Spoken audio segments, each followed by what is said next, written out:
नमस्कार मित्रांनो, पुन्हा एकदा स्वागत आहे तुमचं. तर आज आपण बघूया इनपुट टाइप फाईल आणि हिडन.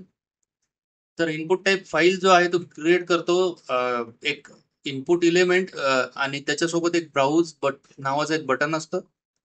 जे युजरला अलाउ करतं की त्याच्यावर क्लिक करून तुम्ही कोणतीही फाईल तुमच्या फाईल डायरेक्टरीमधनं उचलू शकता आणि त्याच्यामध्ये सिलेक्ट करून अपलोड करू शकता. बाय डिफॉल्ट हे सिंगल फाईलसाठी असतं. जेव्हा तुम्ही मल्टिपल नावाचं ॲट्रिब्यूट त्या फील्डला देता, तर त्यावेळेस तुम्ही मल्टिपल फाईल, व्हिडिओ जे काही टाइप्स आहेत, सगळेचे सगळे टाइप्सचे फाईल, व्हिडिओज तुम्ही मल्टिपल जे आहे ते अपलोड करू शकता. त्याच्यानंतर आहे इनपुट टाइप हिडन. तर हिडन नावाचं जे इनपुट टाइप आहे, ते एक हिडन फील्ड तयार करतं, जे ब्राउझरमध्ये दिसत नाही ॲक्चुअली. ठीक आहे, त्याचा काही यूआय वगैरे नसतो. तर ब्राउझर हे जे होतं का यूज, याचा जे वापर आहे ते फक्त एम्प्लॉई आयडी किंवा कस्टमर आयडी किंवा काही सिक्रेट्स असतील आपले, टोकन्स वगैरे असतील, काही लॉग इन टोकन्स वगैरे, काही सेशन मधले काही व्हेरिएबल्स असतील जे की आपल्याला कोणाला दाखवायचे नाहीयेत, तर त्या केसमध्ये हे जे इनपुट टाइप हिडन जे आहे ते यूज होतं. तर हे HTML आहे इनपुट टाइप फाईल आणि इनपुट टाइप हिडनचं. चला तर मग वळूया व्हिज्युअल स्टुडिओ कोडकडे.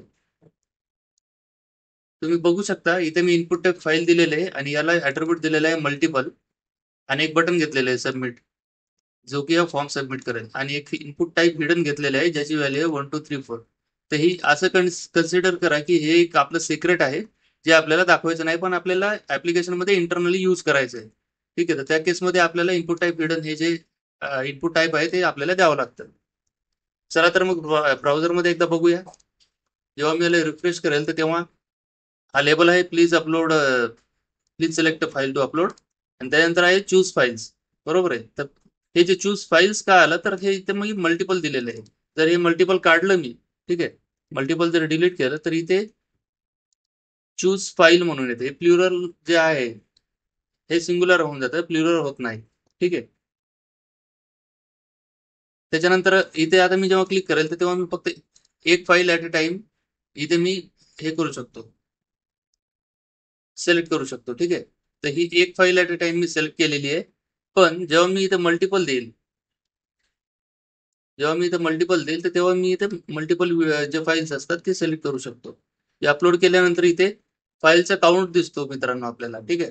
आणि याच्यावर होवर केल्यानंतर फाईलचे जे नाव आहे ते नाव आपल्याला दिसतात, आणि सबमिट केल्यावर हा फॉर्म सबमिट होतो. पण जेव्हा मी